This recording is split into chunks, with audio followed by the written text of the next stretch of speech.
O vídeo que você está assistindo é um dos vários materiais disponibilizados gratuitamente pelo projeto Espiritizar e que são patrimônio do movimento espírita e da humanidade.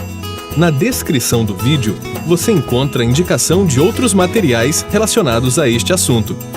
Você pode aprofundar seus estudos e colaborar com a manutenção deste projeto iluminativo, adquirindo os livros, DVDs e MP3 do projeto Espiritizar em www.livrariaespiritizar.com.br.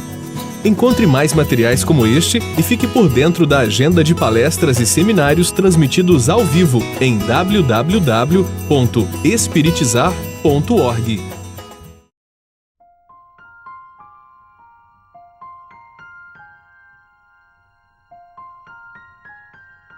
Uma das coisas mais comuns do adiador é criar crises. O que é uma crise, no caso? Nesse caso, nós estamos colocando aqui, são crises que ele entra em um conflito. Por estar sempre adiando processos, ele está num movimento de criar crises na sua própria vida, gerando um peso desnecessário, porque ao adiar está sempre fazendo coisas no limite mínimo para não sucumbir a determinados prazos, por exemplo, no trabalho. Por exemplo, declaração de imposto de renda, o adiador ele faz, o site da Receita fecha às meia-noite do dia 30 de abril, ele 5 para meia-noite, ele está lá desesperado para mandar a declaração de imposto de renda, porque senão, se passar ali, ele já vai pagar multa, e muitas vezes não dá tempo, aí ele paga multa, num prazo de trabalho, ele só faz no sufoco. Se ele não tem prazo, ele está sempre num conflito, porque ele atropela a própria vida. Então, essa é a característica básica do adiador. Ele não foca na solução dos problemas, ele está sempre adiando a solução dos problemas. E isso, claro, gera para ele toda uma carga de energia extremamente conflitiva que vai produzir doenças emocionais, mentais e físicas. É como um resultado de um processo de desgaste de tanto adiar processos. Extremamente prejudicial. Como o Saulo falou, utiliza mal a tecnologia, por quê? Porque ele não está focado na solução dos problemas, e simplesmente em adiar os problemas. É uma tentativa de fuga desses problemas. O controlador tem um perfil exatamente oposto ao do adiador. Vejamos que tudo na vida tem os extremos e tem o equilíbrio, que é o meio entre os extremos. O adiador é um extremo desse lado, o controlador é o extremo desse outro lado. É importante que nós vejamos desses perfis não estereótipos, porque entre esse extremo do controlador e esse extremo do adiador, existem várias gradações, até chegar no equilíbrio que está aqui no meio, várias gradações. Então, existem as pessoas extremamente adiadoras, existem as pessoas extremamente controladoras.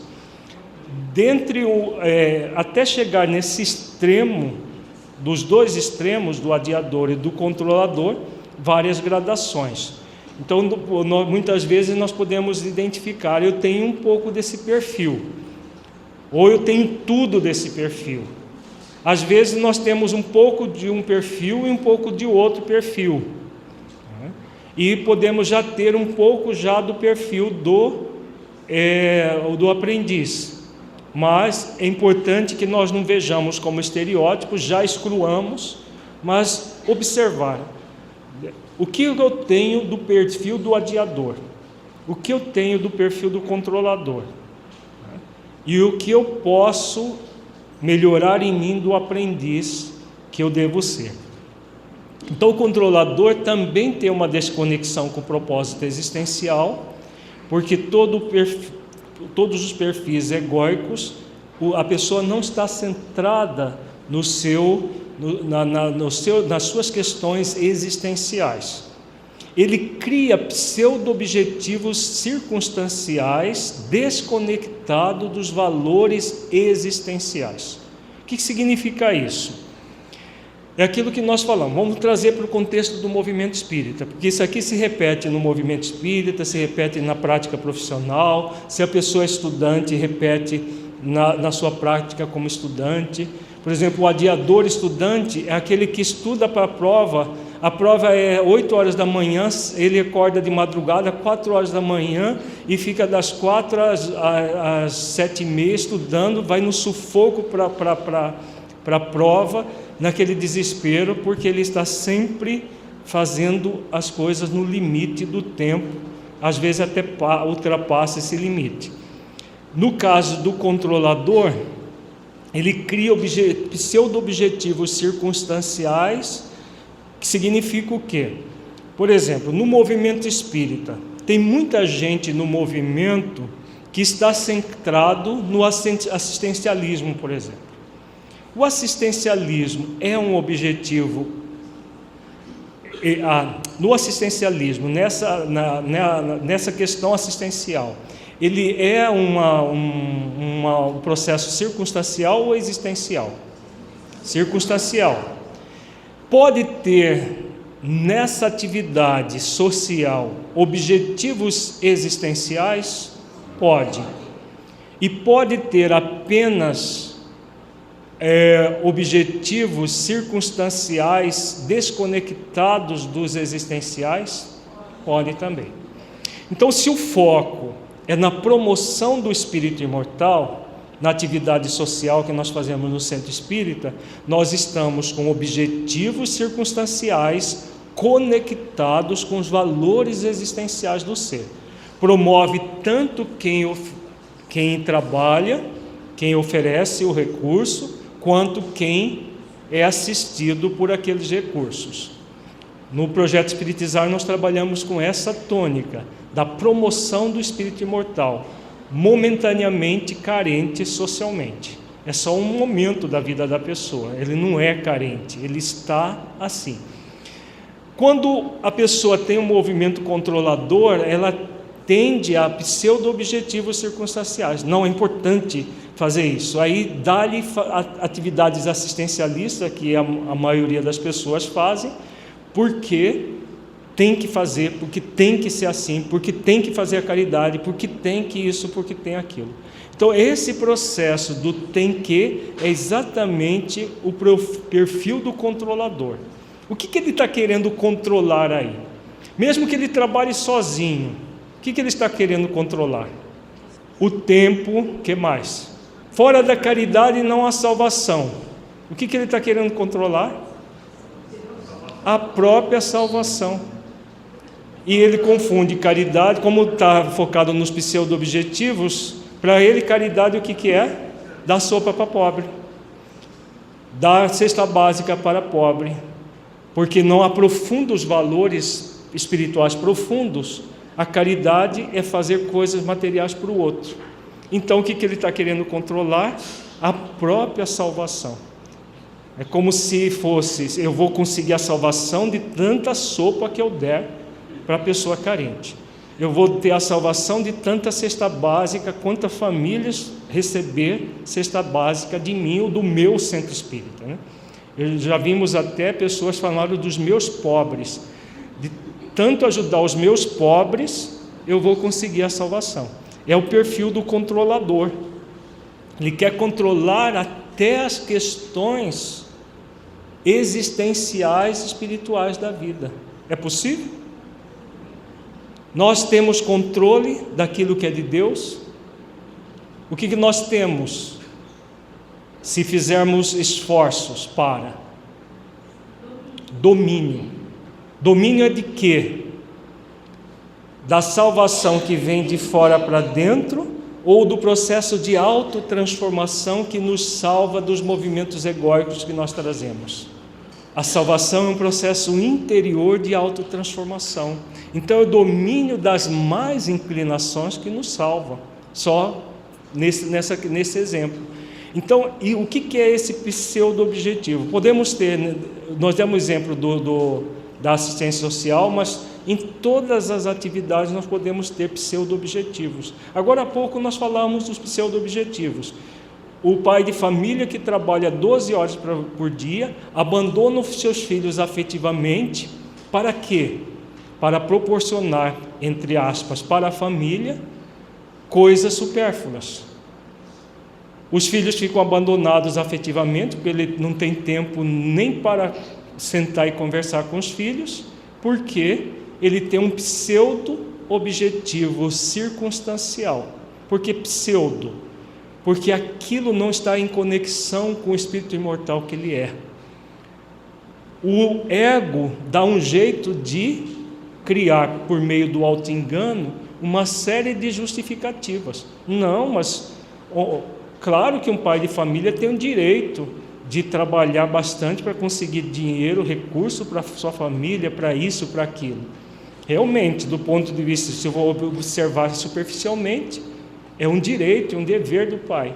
Agora, se para isso ele precisa abandonar os seus filhos afetivamente, chega em casa extremamente cansado, que não tem tempo nem de qualidade com os filhos, quanto mais nem quantidade nem qualidade. É um pseudo-objetivo circunstancial desconectado dos valores existenciais. Então, o foco é nas tarefas em detrimento das pessoas. O foco do pai, desse pai de família hipotético, é no seu trabalho em detrimento da própria família. Mas no discurso, ele está querendo coisas para a família. O foco da pessoa que está fazendo assistencialismo é na sua salvação, como se a salvação acontecesse pela tarefa, que é fazer sopa, dar sopa para pobre, dar cesta básica para os pobres. Então eu foco na tarefa em detrimento da pessoa. No adiador, o foco, que foco que tem? Não tem foco. Não tem foco algum, nem nas pessoas, nem nas tarefas. O foco é externo, na fazeção de coisas. Fazer sem sentido existencial. Então, no movimento espírita, nós ainda temos muito do fazer sem sentido existencial. Muito importante que nós reflitamos isso, para que o fazer, como nós vimos no gráfico ontem, esteja em conexão com o ser, jamais desconectado com o ser.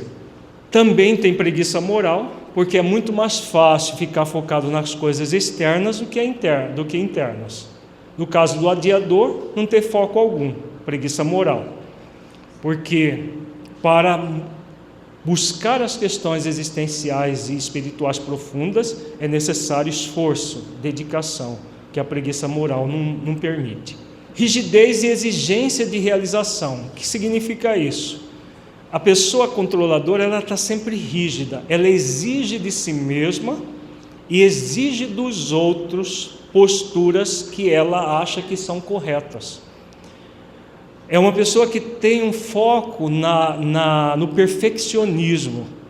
Tudo tem que ser dessa maneira. Se não for, a pessoa fica muito incomodada. Então, se ele é, por exemplo, dentro do centro espírita, ele é diretor de uma área, como que vai ser essa rigidez? Apenas com ele? Não. Com ele e com todas as pessoas que ele vai querer que siga aquilo que ele determinou. E ai das pessoas que não fizerem isso. O que vai acontecer? Normalmente ele vive destratando as pessoas, porque o foco dele, qual é? Na tarefa e não nas pessoas. O que importa é fazer o evento. Se as pessoas estão todas bagaçadas fazendo o evento, não importa, mas o importante é que o evento aconteça. Então, no movimento espírita, vamos ter um evento assim, vai ter um almoço promocional.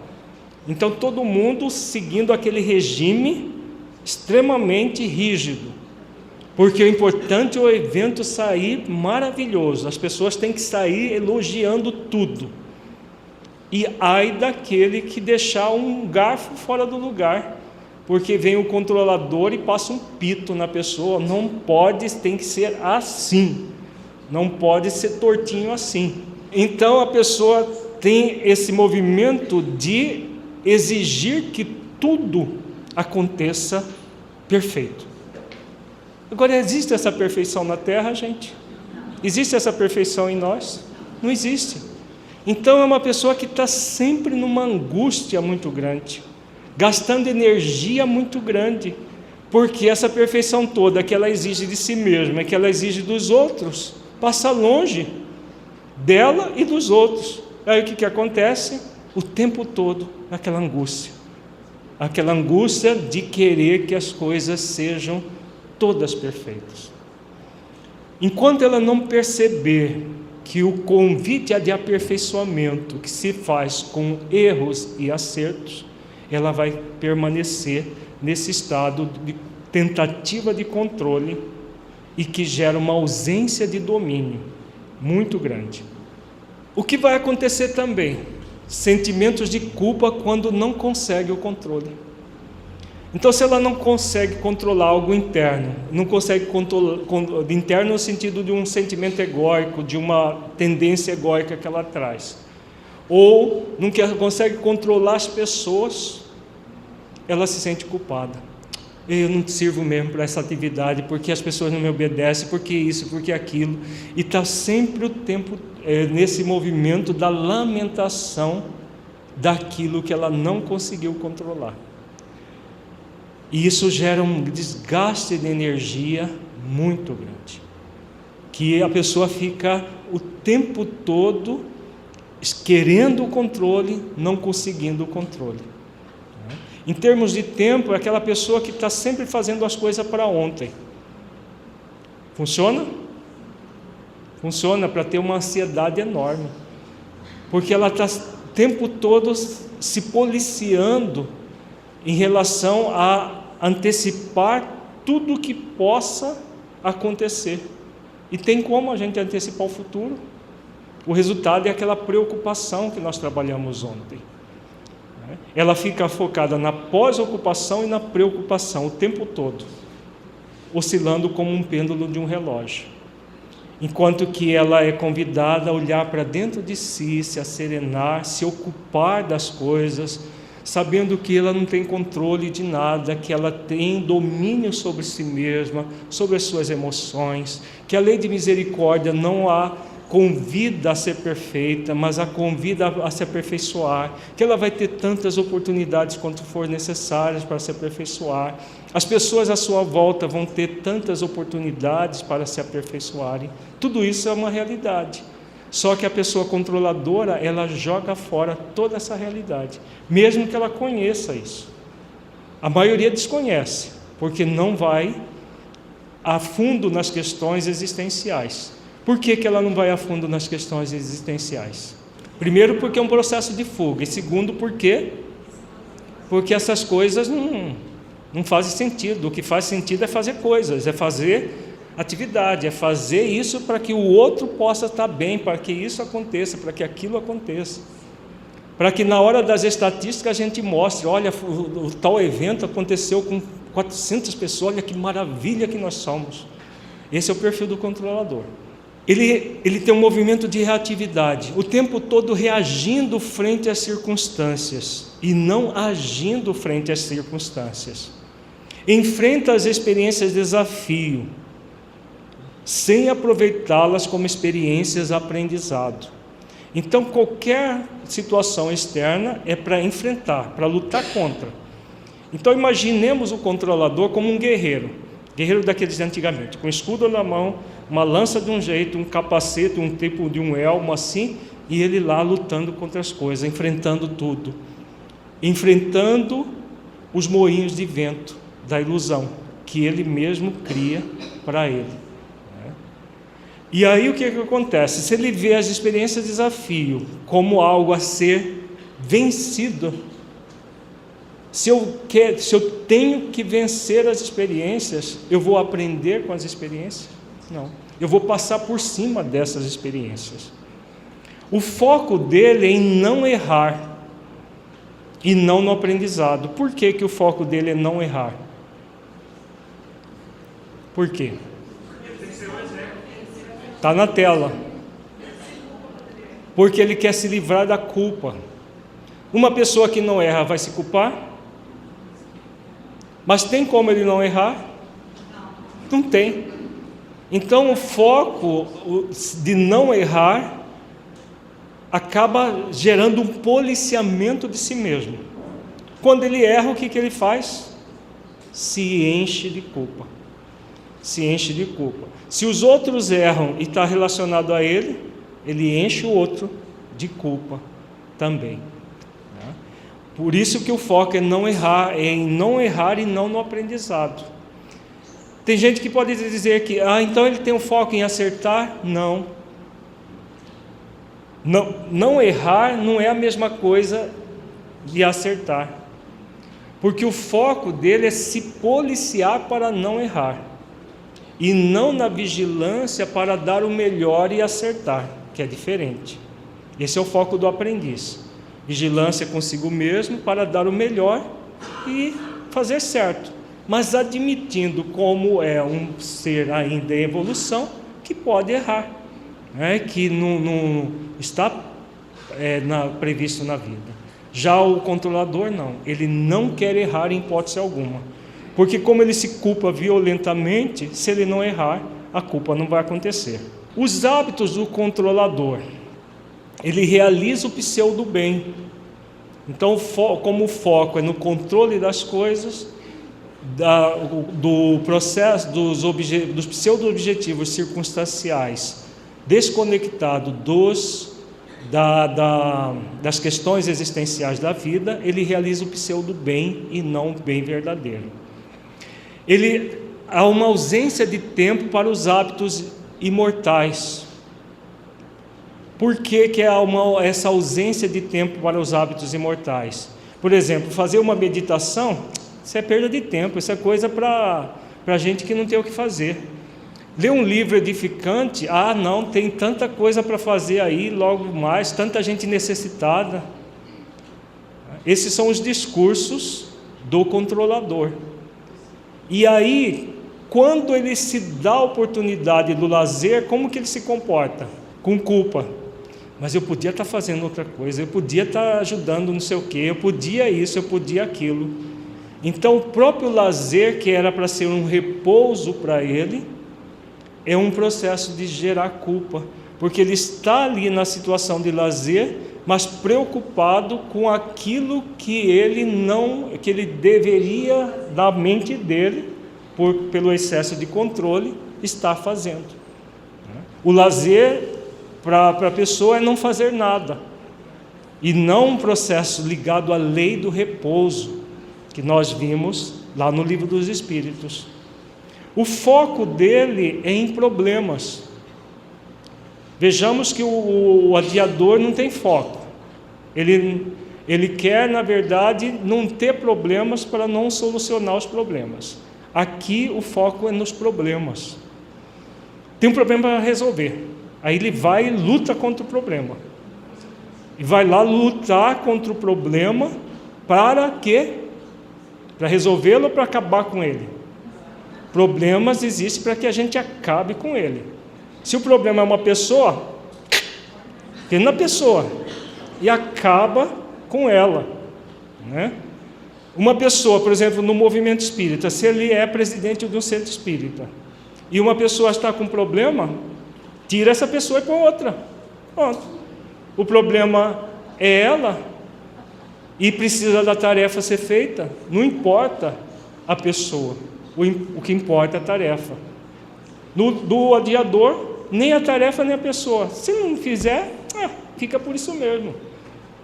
Então, um adiador no centro espírita é aquele chamado laissez-faire, permissivo, que tanto faz. Se não fez, fica sem fazer. O controlador não, tem que fazer. Se não quer fazer, rua. E vem outra pessoa. Esse controlador, ele forma equipe de trabalho? Não. Forma pessoas medrosas que muitas vezes, sobre o tacão dele, estão ali com ele. Às vezes é um médium que atua ali na presidência do centro, é quase que o dono do centro. As pessoas ficam em torno dele com medo. E todo mundo pisando em ovos, porque qualquer momento ele sai do sério e agride a pessoa. No adiador, que é o permissivo, vamos levar numa boa. Se não deu, não deu. E a gente vai levando, é assim mesmo. Se falta, ficou sem fazer, mas é assim mesmo, as pessoas são assim mesmo. É o líder permissivo que vai simplesmente deixando as coisas para depois. Ele é apagador de incêndios. Por quê? Por que ele apaga incêndio o tempo todo? O adiador deixa o fogaréu acabar com a casa, e ele está lá. Não, o bombeiro já vem daqui a pouco. O vizinho vai chamar. Assim que o adiador faz. O controlador anda com o extintor na mão para apagar incêndio. Por quê? Por que ele é assim? Está assim, né?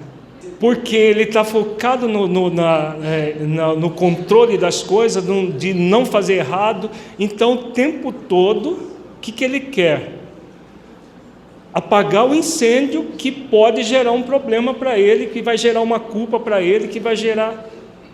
Ele tem que fazer isso, porque o foco dele é nos problemas, é acabar com os problemas.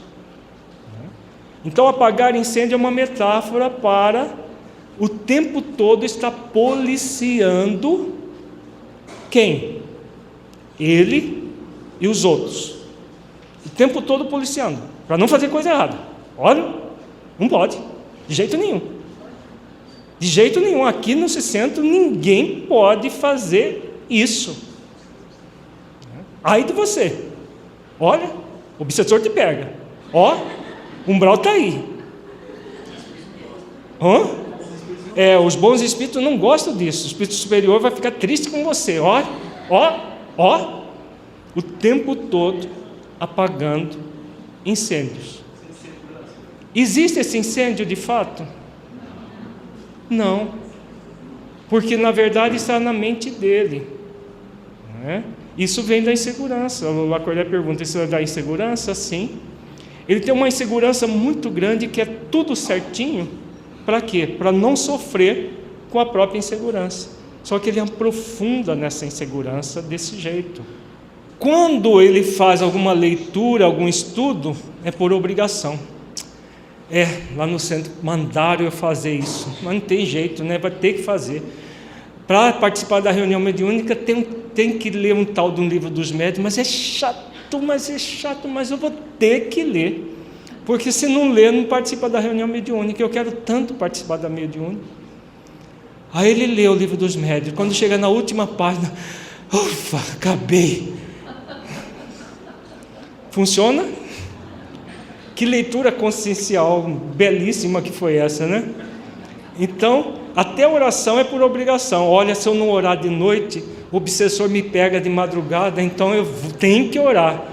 Aí faz aquela oração, como nós falamos ontem, com Deus eu durmo, com Deus me levanto. Pronto, já está orado. A oração é egóica. A oração é para pedir para Deus tirar um problema que Ele criou, ou que os outros criaram, ou essa oração maquinal por obrigação. Tem que orar na hora de dormir, tem que orar na hora de levantar. Se ele não ora, o que ele sente? Culpa. Onde já se viu? Dormi sem orar, acordei sem orar. É oração egóica. Oração é sentimento. Você pode dormir sem orar, você pode acordar sem orar. Se você ao longo do dia estiver em prece, por que tem que ser? É bom que seja, consciencialmente é bom que seja, é bom que a gente se prepare para dormir, se prepare para um dia. Isso os espíritos superiores nos recomendam. Mas eles não falam, vocês têm que orar. Nunca ninguém viu, pelo menos eu nunca vi Joana de Ângeles falar assim, Emmanuel falar assim, Honório, em alguma mensagem, vocês têm a obrigação de orar de manhã e à noite, porque senão o obsessor pega vocês. Mas os controladores que estão muitas vezes dirigindo o movimento espírita, falam isso até na tribuna. Dão essa orientação, entre aspas, no atendimento fraterno, que tem que ser assim, porque senão vai ser assado. Tudo movimento de controle, tentativa, na verdade. Os hábitos, ele tem como dificuldade para planejar os seus objetivos circunstanciais conforme o seu programa existencial. Por quê? Por que ele tem dificuldade nisso? Porque ele está centrado naquilo que é menos importante, que são as questões circunstanciais. O trabalho profissional e voluntário da pessoa controladora é o tempo todo centrado no policiamento de si mesmo e dos outros. O repouso é culposo. Quando ele se entrega ao repouso, ele está sempre inquieto. Podia estar fazendo alguma coisa. Onde já se viu eu aqui deitado nessa rede, sem fazer nada? Olha, que absurdo! Não há momentos que é bom você não fazer nada do ponto de vista material e se proporcionar uma reflexão, pensar na vida, nas questões existenciais da vida? O controlador, quando faz isso, ele faz com muita culpa. O lazer dele é um lazer também culposo, porque ele não está fazendo, por exemplo, nós estamos trabalhando mais aqui o movimento espírita, porque isso tudo a gente pode trabalhar na vida profissional. Por que o lazer é culposo?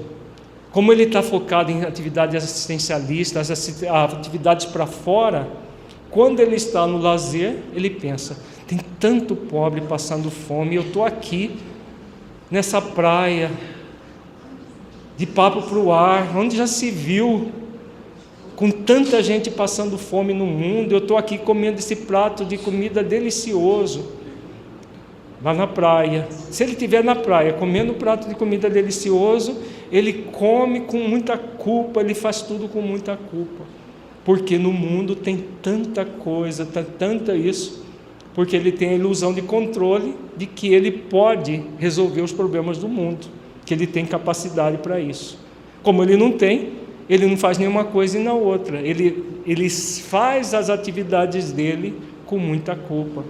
No nível do cuidados com a saúde, qual é o movimento do controlador? Sempre preocupado com a saúde. O adiador negligencia. Ele tem um problema de saúde, um dia desses eu vou ao médico. Um dia desses eu busco ajuda. Como um dia desses nunca chega, né, porque não existe no calendário um dia desses, o adiador vai adiando.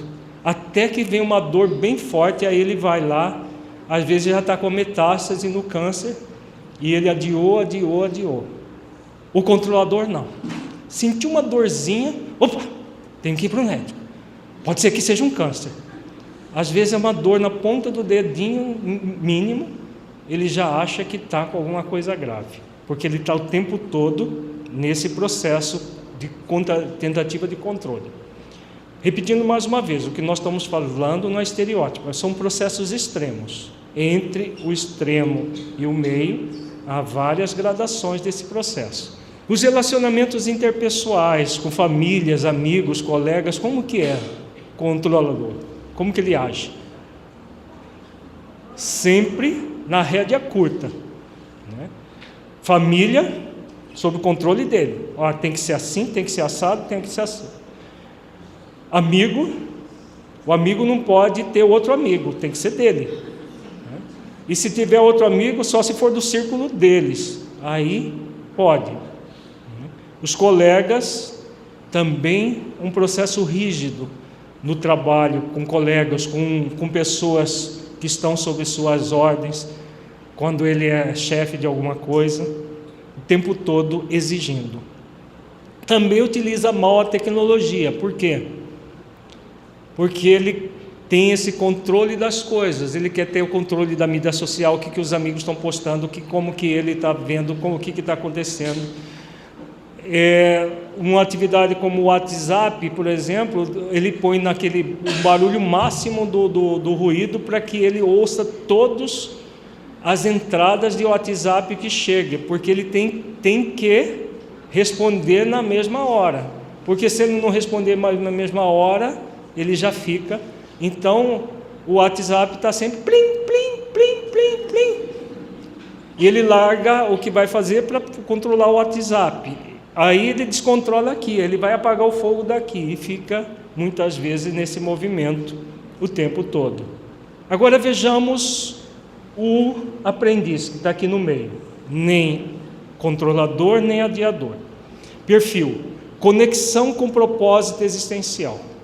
Ele tem uma conexão com o propósito da sua existência, desenvolver virtudes, uma virtude ou duas específicas. O foco dele é esse. Objetivos circunstanciais com foco em valores existenciais. Qualquer atividade a ser realizada, ele vai buscar que parâmetro? Nós vimos agora há pouco. Objetivos circunstanciais são as questões materiais da vida. O critério da utilidade. Só os objetivos circunstanciais com foco em valores existenciais só são possíveis de serem realizados se forem úteis, se for uma ocupação útil, seja de trabalho, como nós vimos, seja de repouso, lazer. Equilíbrio entre os deveres espirituais e as atividades materiais. Como ele está focado nos deveres espirituais, as próprias atividades materiais são meio para que ele desenvolva as espirituais. O foco é nas pessoas e na realização das tarefas. As duas coisas são importantes. O controlador tem o foco nas tarefas. Não importa como as pessoas estão realizando essas tarefas. Se elas estão fugindo de si mesma, não importa, o importante é que está sendo feita tarefa. No movimento espírita, quanto mais atividades nós tivermos, melhor para o controlador. Para o adiador, sem foco. Tanto faz, a gente faz quando dá, se dá, a gente vai indo. Aqui não. As pessoas devem estar sendo promovidas em conjunto com as tarefas. Por quê? Qual que é a característica da tarefa? Não é de aprimoramento espiritual na vertical da vida? Esse é o objetivo delas. Então, se esse objetivo não está sendo buscado, alguma coisa está errada. Então, um centro espírita que está centrado nas tarefas está profundamente equivocado essa direção. É necessário que centremos nas pessoas realizando as tarefas. Aqui na nossa federação nós estamos tendo só a título de exemplificação, uma experiência sui generis. Até pouco tempo atrás nós tínhamos uma reunião de diretoria centrada nas tarefas. E nós vínhamos para a reunião de diretoria, as pessoas não sabiam a hora de terminar a reunião, a gente falava, ufa, terminou a reunião. Por quê? O tempo todo pensando nas tarefas e nas tarefas a serem realizadas. Nós continuamos pensando nas tarefas? Continuamos. Só que o que nós estamos fazendo? Na reunião de diretoria, o foco principal não é mais nas tarefas, é nas pessoas sendo promovidas nas tarefas que estão realizando. Então nós substituímos aquela reunião puramente tradicional, centrada numa pauta de coisas, para centrar numa pauta de promoção das pessoas. Com base no Evangelho de Jesus, nós estamos estudando determinados versículos do Evangelho aplicado ao trabalho do bem em nossas vidas. Então veja, é o foco nas pessoas sendo promovidas para realizar as tarefas. Se nós aqui soubermos o sentido existencial da tarefa a ser realizada, nós vamos faltar sem avisar? Se uma pessoa souber profundamente o sentido daquela tarefa na sua vida, vai faltar sem avisar? Jamais. Vai negligenciar, fazer a tarefa pela metade, achando que está ludibriando o presidente da federação ou o presidente do centro? Jamais. Porque aquilo tem um sentido profundo na vida delas. E ela está utilizando da tarefa para evoluir espiritualmente. Uma pessoa assim vai ficar querendo controlar a si mesma e os outros, sabendo que o sentido existencial do trabalho, seja voluntário, seja do trabalho material, é a promoção do espírito imortal que ela é? Jamais.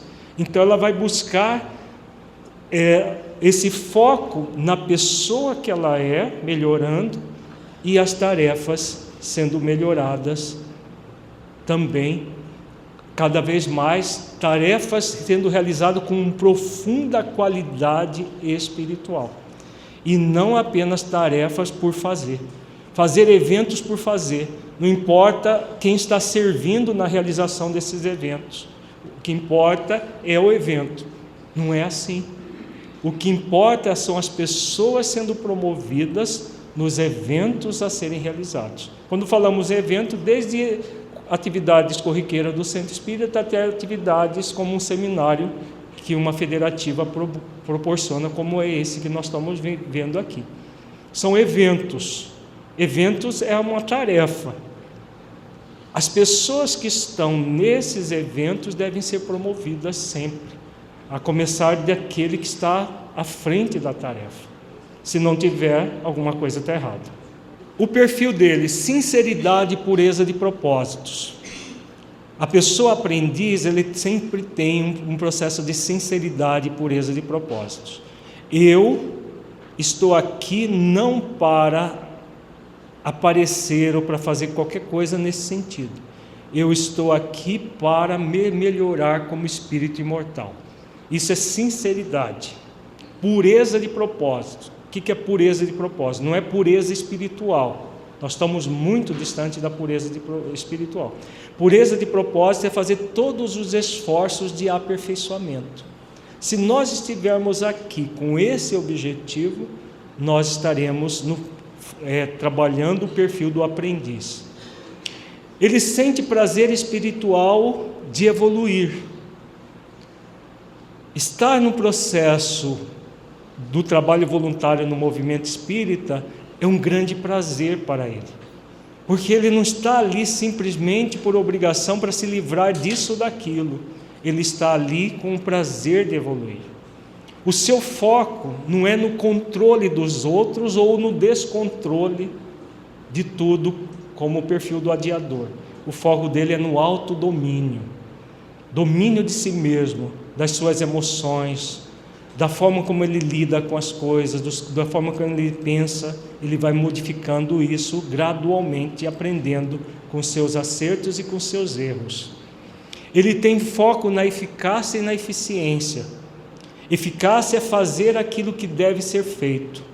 Eficiência é fazer bem feito aquilo que deve ser feito. Então, se o foco é nas pessoas e nas tarefas, tudo deve ser feito com eficácia. Promover as pessoas que estão participando da tarefa e promover aqueles que utilizam as tarefas. Eficiência, fazer muito bem feito. Fazer bem feito não significa fazer perfeito, porque não é possível a perfeição no nível evolutivo. Mas ele vai dar o melhor para fazer bem feito, porque isso é o que? Consciencial, né? Não é um processo simplesmente porque tem que ser feito. Eu vou dar o melhor, sabendo que no meu melhor existem falhas ainda, porque eu sou um espírito em evolução. Por isso, sinceridade e pureza de propósitos, e eficiência dando o melhor de si mesmo. Errou, não é fim do mundo. A gente aprende com o erro e busca reparar. Em tudo na vida é assim, no nosso trabalho profissional, no nosso trabalho voluntário, nas nossas atividades em família, em todas as circunstâncias, a pessoa que tem o perfil do aprendiz, que está desenvolvendo esse perfil, busca fazer com eficácia e eficiência, dando o melhor de si mesmo, para se promover, para se melhorar e, ao mesmo tempo, fazer bem feito a atividade, admitindo os acertos e os erros. Há uma proatividade. No adiador há uma passividade. No controlador, uma reatividade. No aprendiz, uma proatividade. O que é proatividade? O movimento sempre de buscar o melhor, de buscar ter uma diretriz em direção ao objetivo existencial na sua vida. Transforma experiências desafio e experiências estímulo em experiências aprendizado. Já vimos bastante ontem sobre isso. Aproveita as conquistas êxito e conquistas aprendizado para evoluir. Também vimos ontem naqueles gráficos que trabalhamos. Os hábitos do aprendiz. Esforços para realizar o bem no limite das suas forças. Ele faz esforços para desenvolver hábitos imortais, leituras edificantes, estudos reflexivos, meditação, oração, conversas conscienciais. Nós já falamos dos outros, mas não falamos das conversas conscienciais. Uma das grandes atividades que gera repouso e lazer ao mesmo tempo são as conversas conscienciais. As conversas conscienciais são conversas que você pode ter no ambiente de trabalho em pausas pequenas. Lá no Plenitude Humana nós temos o hábito de incentivar as conversas conscienciais. Agora temos até uma sala, Saulo? Liebe, uma sala para as conversas conscienciais. Criamos uma sala para fomentar os cursos do Plenitude. E volta e meia tem alguém lá descansando, Tem o local de trabalho do Heitor e do Afro. Mas volta e meia tem alguém descansando na sala, porque aí aproveitamos para ter conversas conscienciais nesses momentos. E eles também participam das conversas e o trabalho rende muito mais. Quando você tem pequenas pausas, não para jogar a conversa fora, como as pessoas falam, porque isso aí não é um hábito imortal, mas conversas conscienciais sobre a vida, sobre os valores da vida. No livro Os Mensageiros tem uma fala de André Luiz muito interessante, orientação do mentor que está fazendo uma excursão com ele.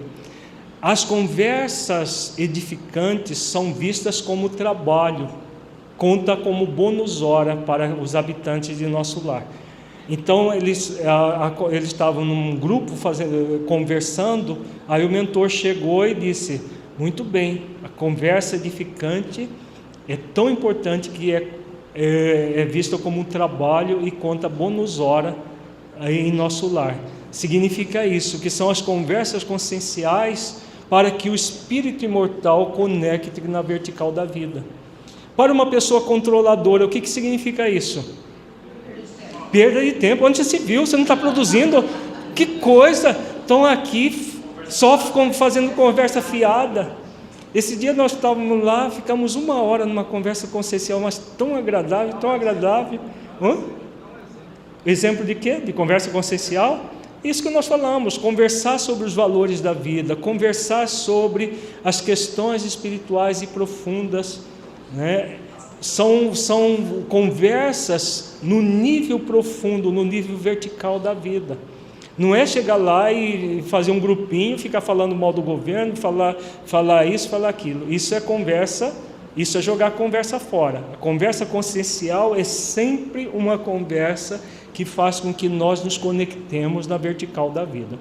Pode durar 10, 15 minutos, um intervalo. Às vezes lá no Plenitude, eu estou falando do Plenitude porque eu trabalho lá, A gente se reúne ali na beira do bebedouro e de repente tem 2, 3, 4 conversando. A gente fica 10, 15 minutos, sai refeito daquela conversa consciencial. Podemos criar isso em qualquer ambiente. Lá no Plenitude é um ambiente próprio, porque nós só falamos de questões conscienciais lá.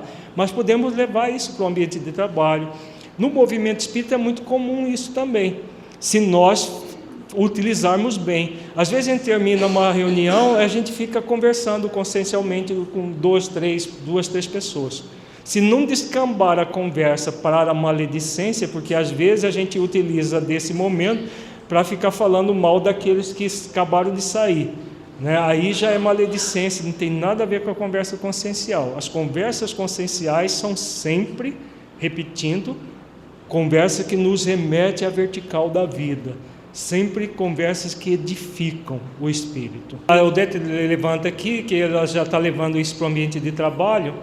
E o que ajuda nisso aí? Ajuda a superar os dois perfis, o adiador e o controlador. Porque o controlador ele vai se sentir culpado se ele parar 10 minutos para uma conversa amena. Agora, é um prejuízo? Não, você vai produzir muito mais depois daquele momento. Se você vai produzir melhor depois, o que importa é a quantidade de trabalho que você tem ou é a qualidade do seu trabalho? Né? Qualidade. Né?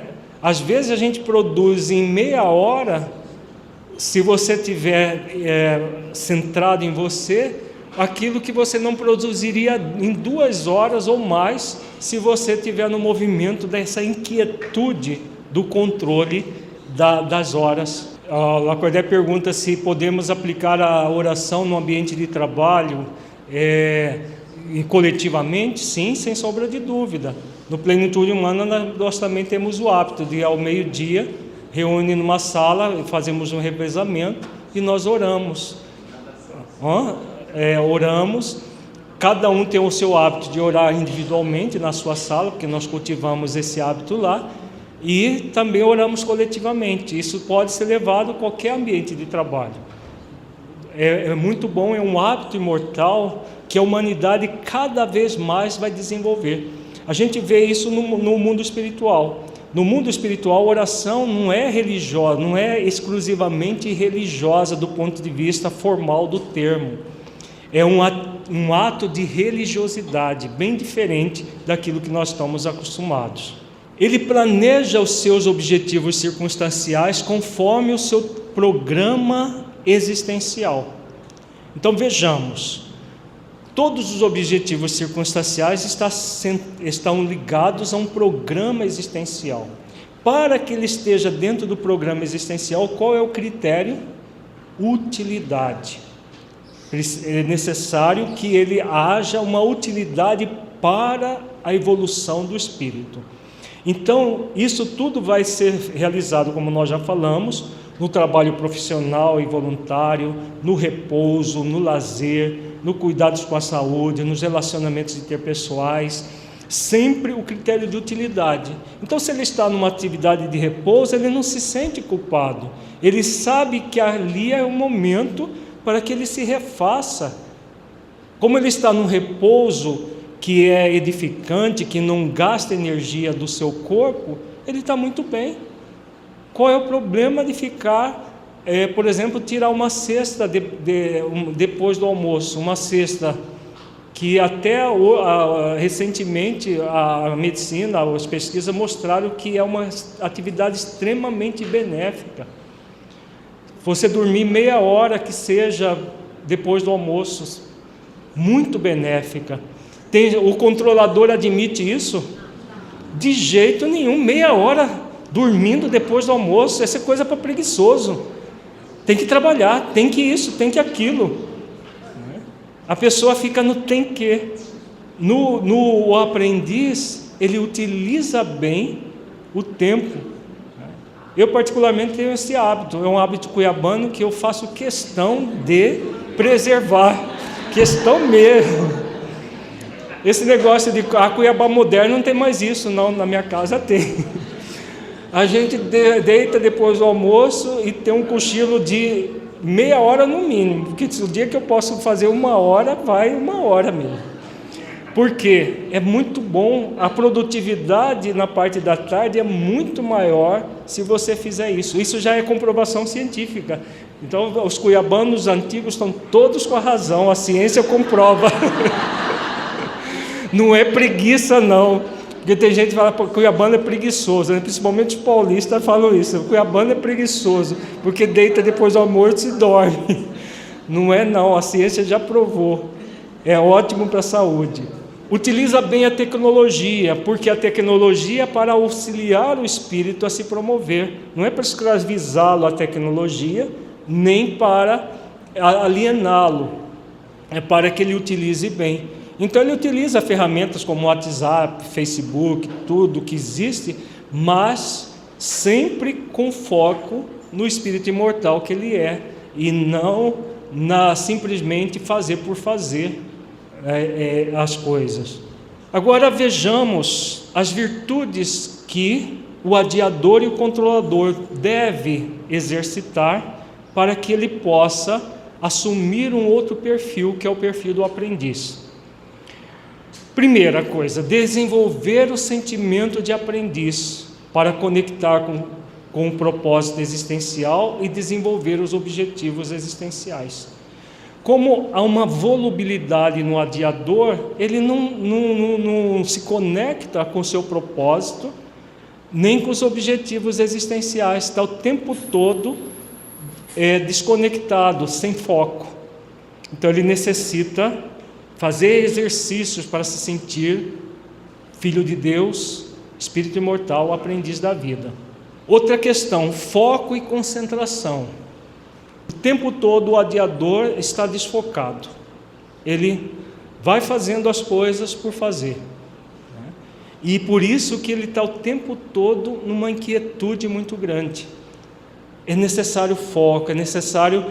Ontem nós vimos o conceito que o mentor Honório nos passou da organização consciencial com base na virtude da disciplina. Esse é um exercício fundamental para aqueles de nós que trazemos o perfil do adiador, em maior ou menor intensidade. Fazer exercícios para que haja uma organização consciencial. O que é a organização consciencial? Vamos repetir o conceito. É você consciencialmente estar focado no seu programa existencial e no seu propósito existencial. Se não houver essa organização mínima de consciência, a pessoa não vai adiante. Aí a virtude da disciplina é sempre colocada de lado pela pessoa, porque ela não faz aquilo que é para ser realizado. Então ela deve desenvolver o foco nela como pessoa, nas pessoas à sua volta, nas tarefas a serem realizadas. Então, se ela não tem um compromisso com as tarefas, ela se desenvolve como pessoa?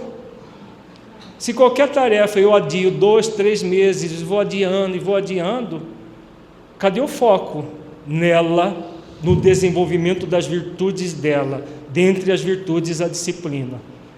São todos valores do espírito imortal que ela estará desenvolvendo. Foco nas experiências de desafio. Tudo que é desafiador para o adiador, ele tende a relegar. Não, deixa para depois. 1 hora dessas eu faço. Um dia desses eu faço. Alguém já viu 1 hora dessa no relógio? 1 hora dessa. Não é 1 hora da tarde, 1 hora da manhã. É 1 hora dessa. Um dia desses no calendário. Não é dia 1º do mês tal. É um dia desses. Então essa indefinição faz com que o adiador adie as experiências de desafio. Se ele adia as experiências de desafio, o que ele faz com as experiências de aprendizado? Também adia. Elas não são realizadas. As atividades espirituais devem ser colocadas como fundamentais na sua vida, e a criação de hábitos imortais, como já falamos bastante. Outra questão importante: desenvolver o equilíbrio entre trabalho, lazer e repouso. O adiador tende a mais repouso do que ao trabalho. O lazer dele é descompromissado, é aquela coisa, vamos fazer aqui e fica ali. É necessário harmonia entre esses 3 valores. Outra questão importante, compromisso. Desenvolver essa virtude do compromisso. O compromisso não é simplesmente porque eu tenho um prazo que a Receita Federal me dá senão eu vou pagar multa. É um compromisso com a própria consciência. Se ele está o tempo todo adiando as coisas, as possibilidades, ele não cria essa virtude fundamental que tem a ver com ele mesmo. Repercute nas coisas externas, mas é o fundamental para ele. Outra questão é flexibilidade. Parece que o aduiador é flexível, né? Mas o que ele tem? Que vício egóico é esse que parece flexibilidade, mas não é? A Lorena falou, volubilidade. Ele tende à volubilidade, aquela pessoa volúvel. Tanto faz. Parece que é flexibilidade. Flexibilidade é outra coisa. Flexibilidade é a virtude que faz com que você, por exemplo, coloque um compromisso. Mas você não vai fazer das tripas coração para que esse compromisso seja efetivado a qualquer custo, como faz o controlador. Você vai dar o melhor que você pode. Se por motivo de força maior não conseguiu, o aprendiz ele é flexível, ele vai mas assume o compromisso, avisa a pessoa, se for um prazo ligado a outro, se for uma atividade do centro espírita, ele avisa o responsável, o presidente, seja lá quem for. Ele está num processo de flexibilidade com compromisso. A volubilidade é o quê? Está ligado ao descompromisso. Então ele é volúvel, parece flexibilidade, mas não há compromisso algum. Tanto faz, se não deu, não deu, nem avisa, não deu, não tem nada a ver com isso. Consciencialmente é um peso para o adiador fazer isso. Ele é uma questão dele consigo mesmo para evoluir, desenvolver a flexibilidade com compromisso. Eficácia e eficiência, fazer o que deve ser feito e fazer bem feito aquilo que deve ser feito. Proatividade, ele tem um processo de passividade, de deixar para depois. Compromisso de desenvolver proatividade. Objetividade, uma das coisas que mais gera problema do adiador é não ser objetivo. Agora o meu tempo é para isto aqui. Ele não organiza as coisas. Ele nem se organiza consciencialmente, nem organiza as coisas no tempo a ser feito. E se ele não organiza, não vai ter como ter disciplina, porque a disciplina é resultado ela está intimamente ligada, não é resultado, mas intimamente ligada à organização. As pessoas produtivas são aquelas que organizam o seu tempo. E ao organizar o seu tempo dentro de uma questão consciencial, o que elas fazem? Elas vão realizando ao longo do tempo, bem definido, as coisas. Claro, com flexibilidade, com compromisso, com flexibilidade. Se não deu tempo, não vai ficar desesperado porque não houve tempo suficiente. Ela avalia, aprende a colocar mais tempo naquela atividade e assim ela vai fazendo as coisas. Se não houver um exercício nessa direção da objetividade, a pessoa vai estar sempre atropelando-se no tempo que ela tem. Porque ela, como não tem objetividade, todo o processo é difuso.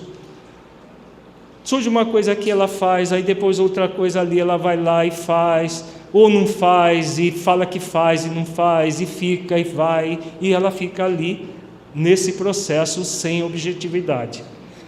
O poder de realização do bem, muito importante desenvolver esse poder do espírito imortal, de realizar o bem no limite das forças. Sinceridade e pureza de propósito, também outra virtude, que nós já falamos bastante.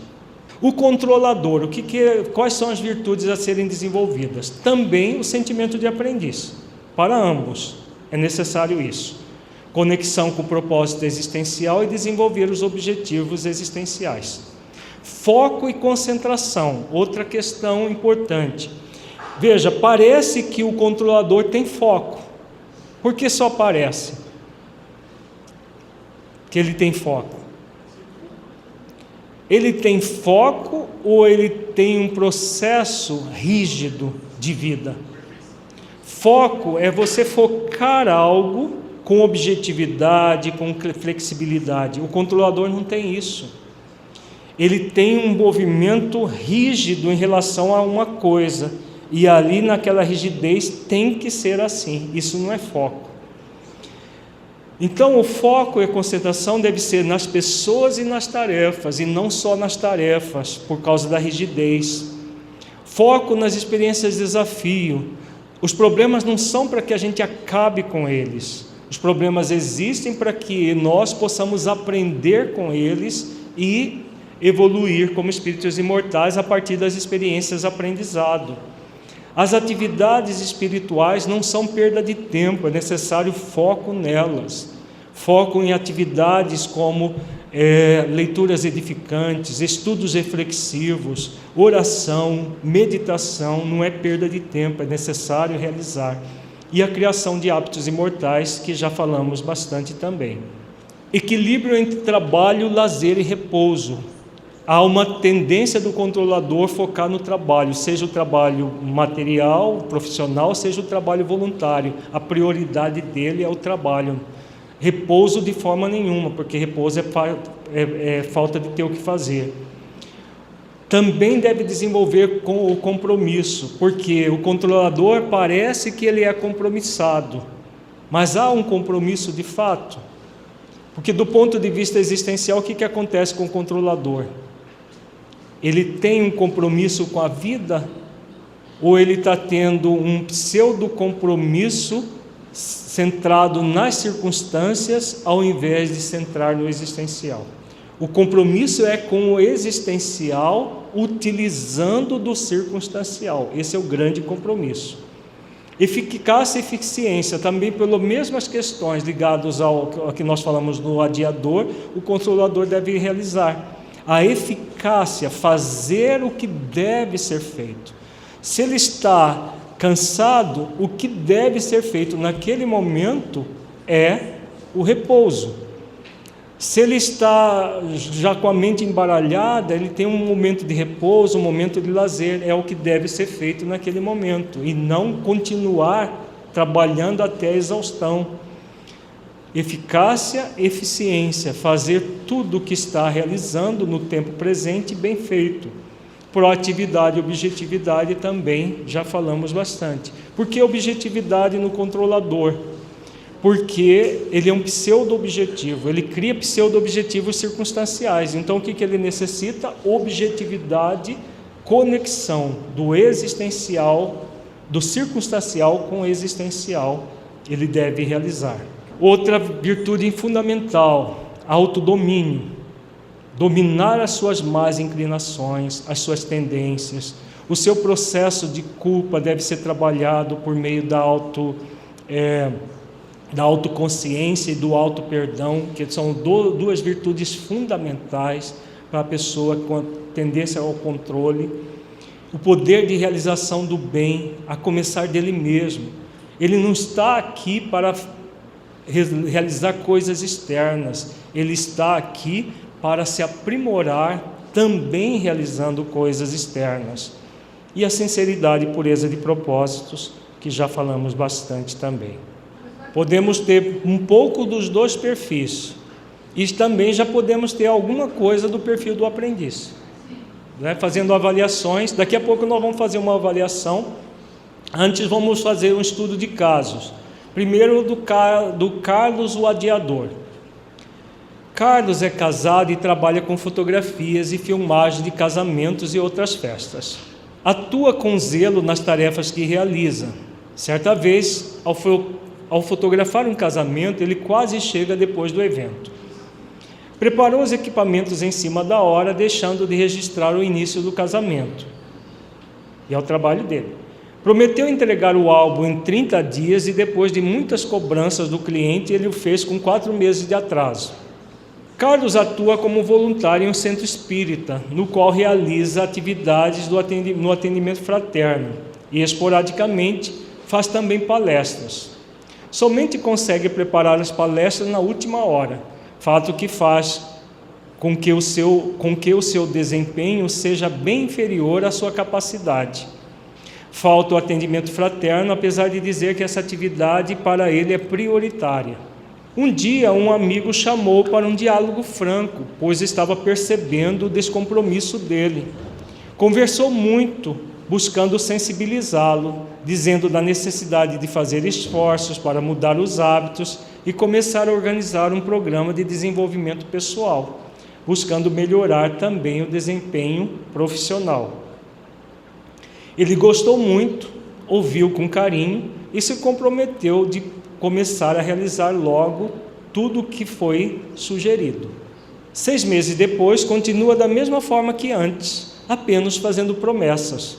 Vai levando a vida, sempre criando crises e adiando a solução de problemas. De outra oportunidade, foi convidado a fazer um curso de desenvolvimento e organização. Compareceu somente no primeiro dia, e assim vai levando a vida, aceita tudo que sugerem a ele, mas não cumpre quase nada. Esse é o Carlos. Nós vemos aqui no perfil do Carlos muitas das características lá que vimos no perfil do adiador. Então, Carlos, ele vive num dilema. Que dilema é esse? Um dilema consciencial.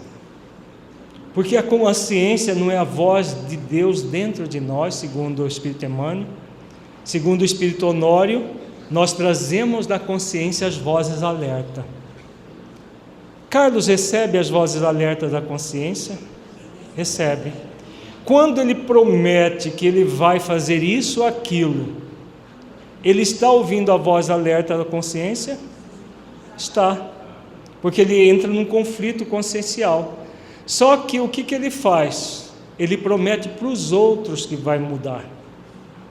Ele ainda não tomou consciência por ele mesmo o quão importante para ele é mudar essa vida que ele vem levando. Enquanto a pessoa estiver nesse movimento voltado para fora, simplesmente para atender às expectativas dos outros, vai haver alguma mudança? Por que ele não muda?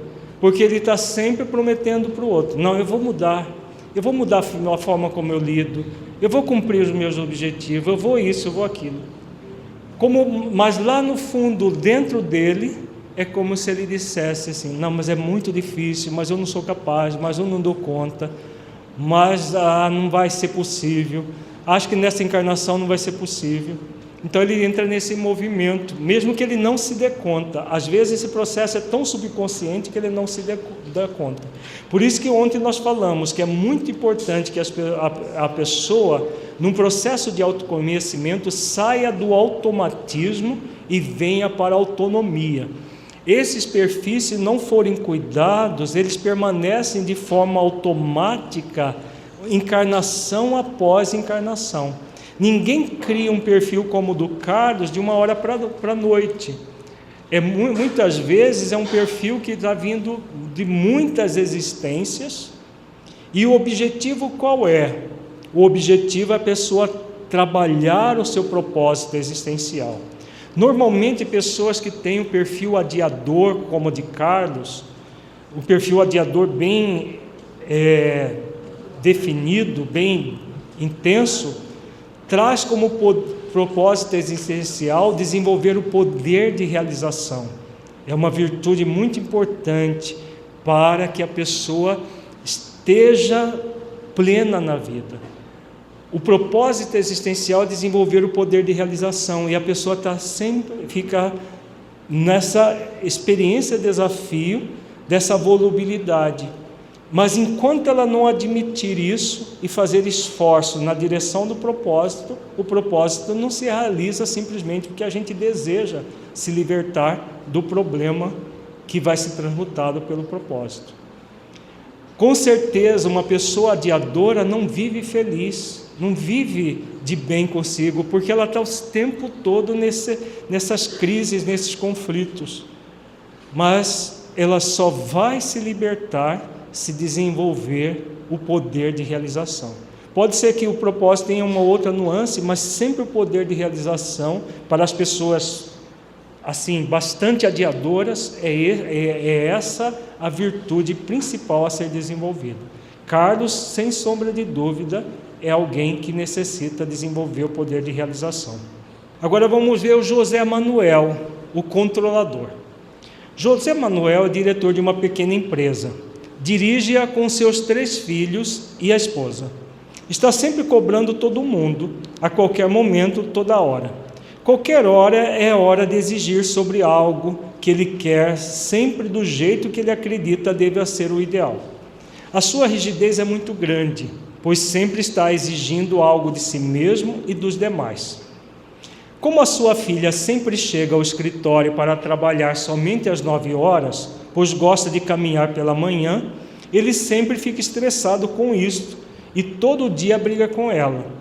Anda dizendo que quer passar a empresa para os filhos tomarem conta, mas diz não ter como, porque eles são todos irresponsáveis.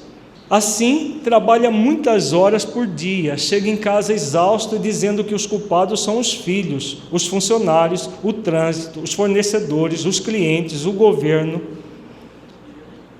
José Manuel é um reclamão, né? Normalmente o controlador é muito reclamão. No sábado, José Manuel trabalha voluntariamente em um centro espírita, onde participa de uma atividade assistencial chamada Sopão. Ele é que dirige a atividade e o faz da mesma forma como dirige a sua empresa, tentando controlar tudo e todos. Quando algo acontece que não é do seu agrado, fica muito aborrecido e chega a destratar os companheiros de trabalho. Então esse é o caso do José Manuel. Qualquer semelhança com a realidade não é mera coincidência, mas o nome é fictício. O típico controlador, né, o José Manuel. Na empresa ele dirige com a ferro e fogo. A filha, que é filha do dono da empresa, não pode chegar às 9 horas, porque ela quer ter um tempo para ela, para fazer uma atividade física, para ter uma atividade, um hábito saudável, não pode, porque o pai exige dela um sistema de dedicação exclusiva à empresa, como ele tem a dedicação exclusiva, mas que acaba sendo um processo doentio.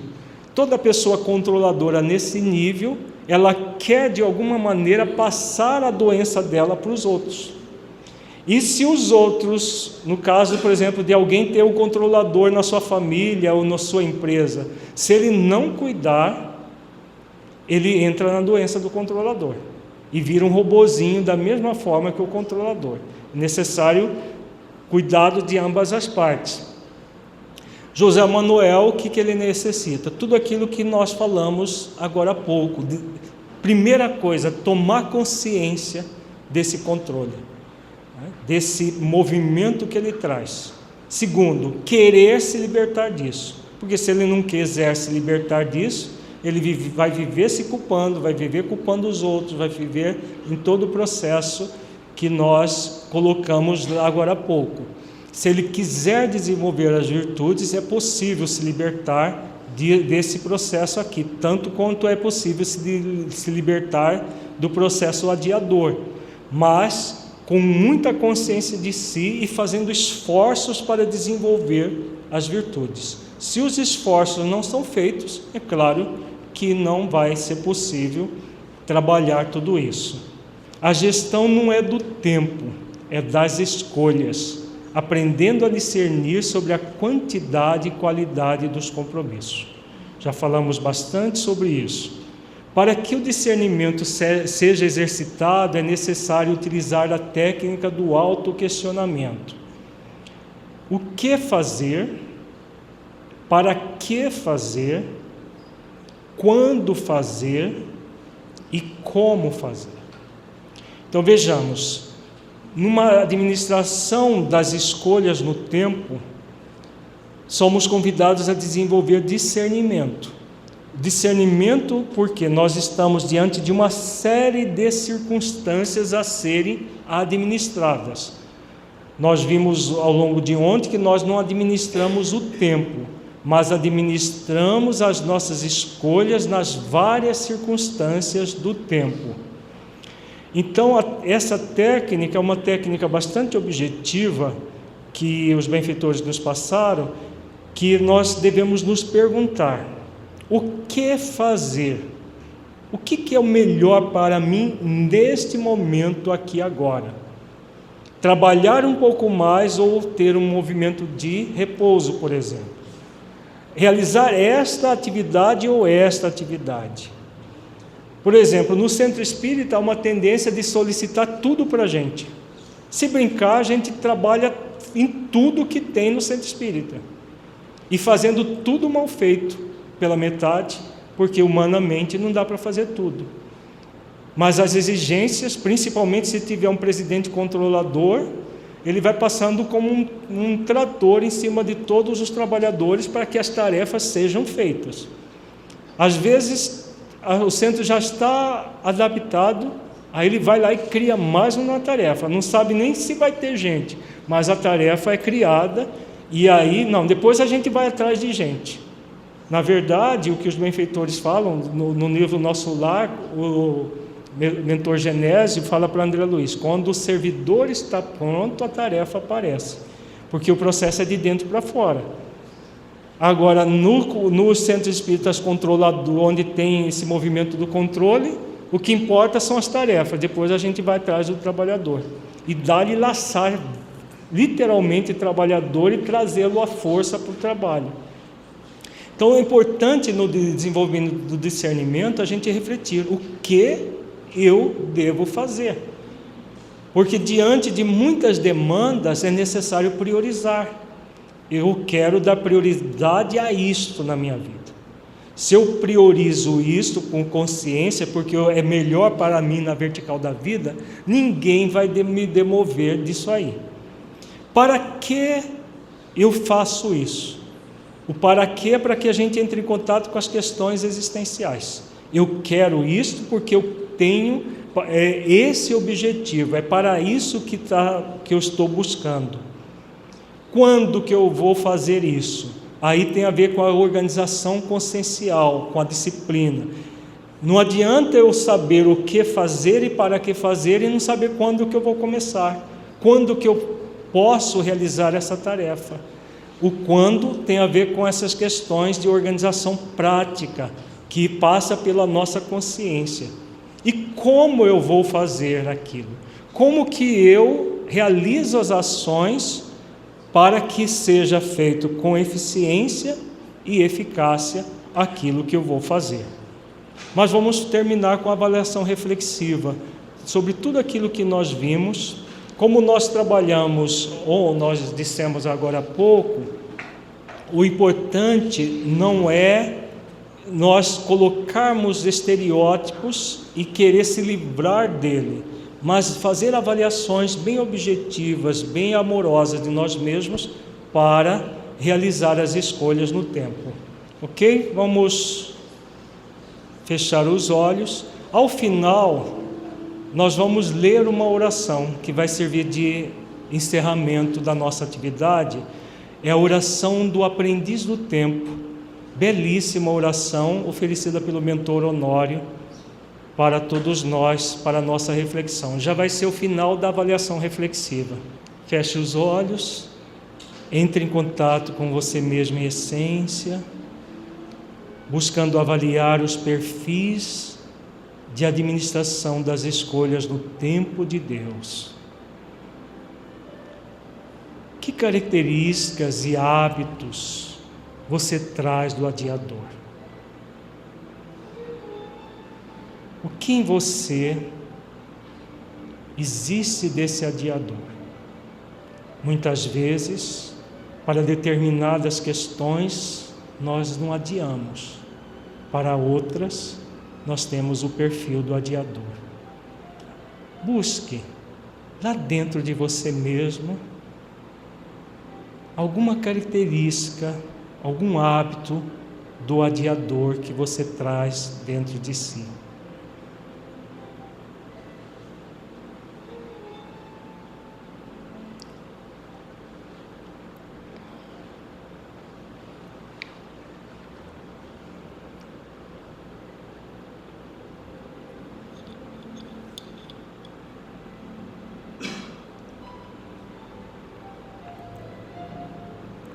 Que características e hábitos você traz do controlador? De uma certa forma, todos trazemos alguma coisa do controlador em nós. Queremos às vezes controlar as circunstâncias externas, controlar o tempo entrando em preocupações, controlar a forma de ser do outro, muitas vezes querendo controlar pensamentos e sentimentos dentro de nós. Que características e hábitos você traz desse controlador em você? Busque analisar nos escaninhos mais profundos do seu ser as tendências que você traz do controlador. Você tem um movimento de pós-ocupação, de pré-ocupação, de se sentir culpado quando as coisas não saem como você gostaria que fosse. Analise tudo isso, avaliando-se com autenticidade, evitando qualquer auto-engano.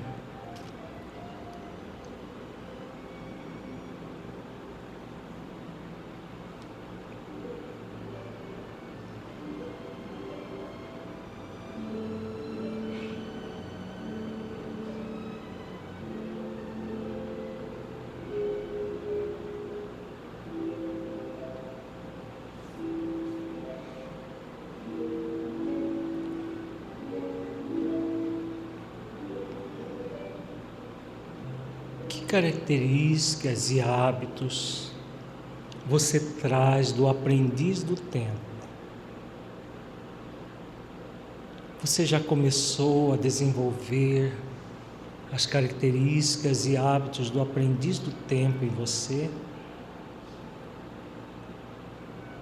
Que virtudes você pode desenvolver para aprofundar mais nesse hábito saudável, esse hábito imortal de ser um aprendiz do tempo?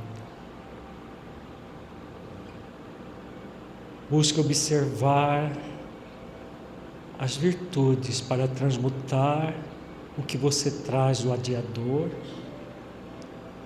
e do controlador,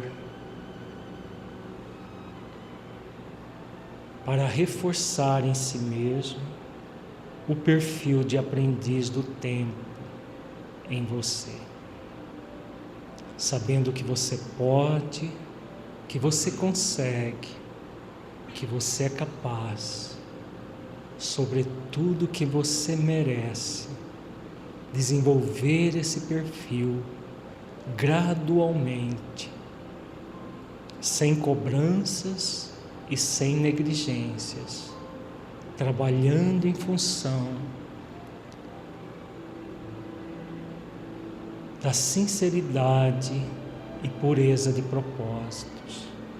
Você pode e deve desenvolver as virtudes que lhe gerarão cada vez mais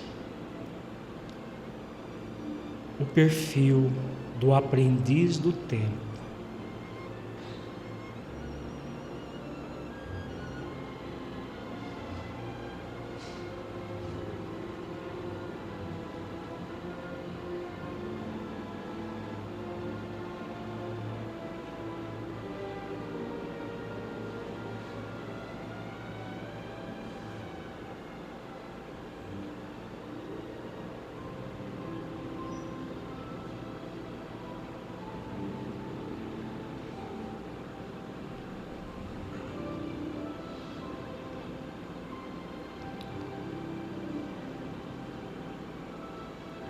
Observe as suas limitações,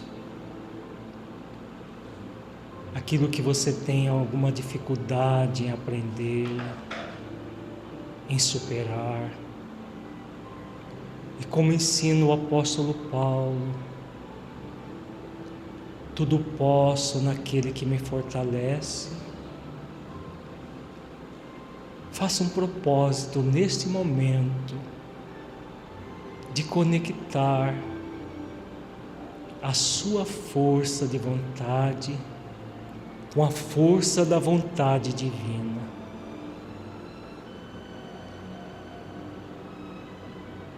E permita-se mergulhar nesta oração. Senhor, eterno Criador de amor, infinitos nós somos no tempo que a Tua bondade nos oferece para evoluir incessantemente.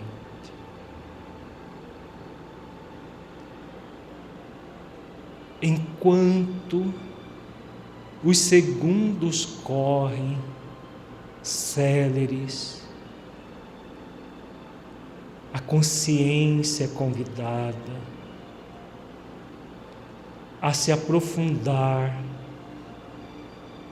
nos valores imortais e no desenvolvimento intenso das virtudes.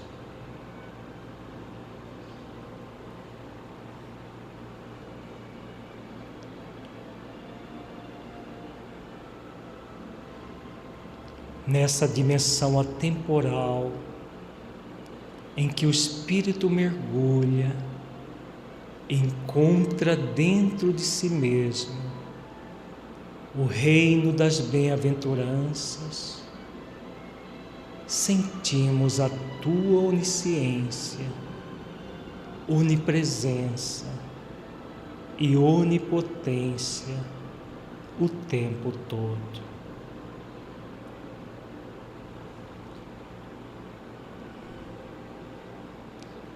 A ansiedade se dilui e nenhuma culpa se fixa. Estamos inteiramente entregues ao dever que nos movimenta os atos, os pensamentos e os sentimentos, no exercício do amor incondicional.